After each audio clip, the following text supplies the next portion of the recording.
Anak 4 tahun, 5 tahun, mata buta, mau menghafal Quran dan menikmati dengan kebutaannya mendapatkan Al-Quran. Antum diberikan 40 tahun, 50 tahun, matanya sehat, fisiknya kuat, sampai hari ini masih belum punya waktu untuk sekedar membaca saja. Antum butuh. Seorang anak usia 4 tahun, tinggal di Asyut di Mesir. Satu kali anak ini matanya buta, keluarga sederhana, ingin menghafal Al-Quran,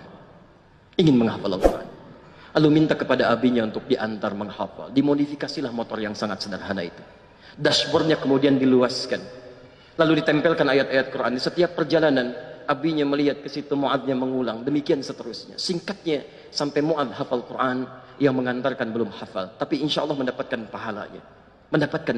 Seperti hadis Muslim nomor hadis 1893 dan di At-Tirmidzi nomor hadis 2915. Secara singkat, ketika berhasil menghafalkan Qurannya, bahkan makhrajnya sesuai dengan syekhnya, menjadi viral kisahnya di media di Timur Tengah. Maka datanglah reporter dari Kuwait ingin merekam dan bertanya kepada beliau ini, untuk apa menghafal Quran ini? Perhatikan jawabannya, dan di sini kita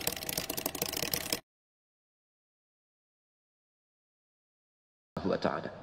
Ya Syekh Mu'ad, ya Syekh Mu'ad, wahai Syekh Mu'ad. Anak 4 tahun sebagai penghargaan dipanggil dengan Syekh. Jika ananda diperkenankan berdoa saat ini dan dikabulkan, apa yang akan ananda mohonkan kepada Allah dengan Quran yang telah dihafalkan itu? Perhatikan jawabannya.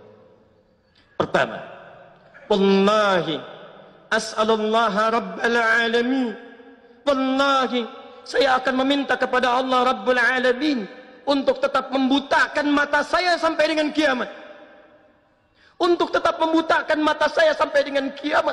Karena saya bisa hafal Quran ini dengan keadaan buta mata saya.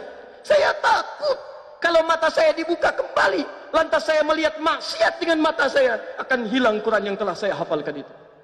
Anak 4 tahun, 5 tahun, mata buta, mau menghafal Quran dan menikmati dengan kebutaannya mendapatkan Al-Quran. Antum diberikan 40 tahun, 50 tahun, matanya sehat, fisiknya kuat, sampai hari ini masih belum punya waktu untuk sekedar membaca saja. Antum butuh berapa tahun lagi ya ikhwah? Yang kedua, perhatikan. Wallahi, dia katakan, demi Allah, kata Mu'ad kecil ini, saat saya datang di akhirat nanti, menghadap kepada Allah, عندما جئت لربي يوم القيامة يوم الحساب ولا يصاحبني أبي, dan ayah saya tidak mampu lagi menemani saya, wala ummi, dan tidak ada ibu saya. Faji'tu fardan, kemudian saya akan sendirian, badan saya gemetar, tangan saya bergetar, kaki saya bergetar. Saya akan bermohon kepada Allah, ya Rabb, ya Rabb, saya telah berusaha menghafalkan Quran sampai datang di hadapanmu saat ini. Maka jika itu semua belum cukup menjadikan saya mendapatkan ridhamu dan harus dihukum di neraka, mohon ya Rabb, kurangi siksaan saya dengan Quran yang telah saya hafalkan ini. Mohon kurangi hukuman saya ya Allah dengan Quran yang telah saya hafalkan ini. Ada anak kecil usia 4 tahun, usia 5 tahun, matanya buta, menghafalkan Qurannya sebagai persiapan zikir menghadap kepada Rabbnya. Itu pun masih merasakan kurang dalam hidupnya. Antum diberikan 40 tahun, 50 tahun dengan segala keluasannya sampai Jumat ini, berapa persiapan zikir yang akan dibawa menghadap Allah Subhanahu wa ta'ala. Karena itu cepat anak-anak Palestina yang masih berusia 4 tahun, 5 tahun, saking sayangnya Allah kepada mereka, cepat pulang. Kamu cuma makan setengah roti, dibagi untuk 16 orang. Minumannya diracun dulu, Masya Allah. Tidak mudah hidupnya. Tapi Masya Allah semangat mereka menghafal Quran. 4-5 tahun sudah 30 juz, rata-rata 15 juz. Begitu pesawat drone itu datang di kejauhan, dari atas mengintai, para penghafal Quran akan mengatakan, itu, di bom itu tertulis nama saya akan pulang duluan. Yang lain mengatakan, tidak, saya akan pulang duluan. Yang lain berkata, tidak, saya yang pulang duluan. Masya Allah. Karena itu Allah sayang kepada mereka, dipanggil lebih cepat.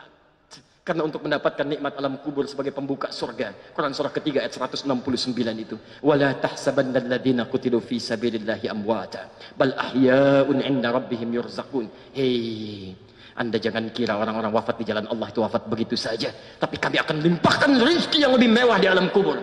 Sampai mereka berkata, wa yastabshiruna billadzina lam yalhaqu bihim min khalfihim alla khaufun 'alaihim wa lahum yahzanun. Mereka akan berkata, kalau mampu, mereka akan pulang kepada orang-orang yang belum menyusul mereka. Akan dikatakan, kalian jangan nangis ya. Jangan sedih ya. Hei orang-orang Indonesia, jangan tangisi saya. Hei orang-orang sekitaran, jangan tangisi saya. Di sini lebih enak dibandingkan dengan kalian. Kalau bisa cepat menyusul ke sini. Kita ada di mana? Barangkali kita dihidupkan sampai Jumat ini. Karena menurut Allah belum cukup bekal kita. Harus banyak meningkatkan zikir kita kepada Allah Subhanahu wa ta'ala. Banyak meningkatkan taubat kita kepada Allah. Karena itulah marilah kita berdoa kepada Allah Subhanahu wa ta'ala. Agar Allah menguatkan hati kita untuk berubah mulai Jumat ini. Mau sampai kapan lagi? Jika Anda belum mampu berlomba dengan orang soleh meningkatkan kebaikan, maka seharusnya Anda mulai berlomba dengan para pendosa untuk beristighfar dan bertobat kepada Allah Subhanahu wa ta'ala. Karena itu mari kita berdoa dengan khusyuk. Kita pasrahkan jiwa kita dan memohon hidayah kepada Allah agar Allah bisa merubah tapak kehidupan kita mulai di Jumat ini di masjid yang insya Allah menjadi saksi bagi kita di akhirat nanti. Alhamdulillah ya Rabbi.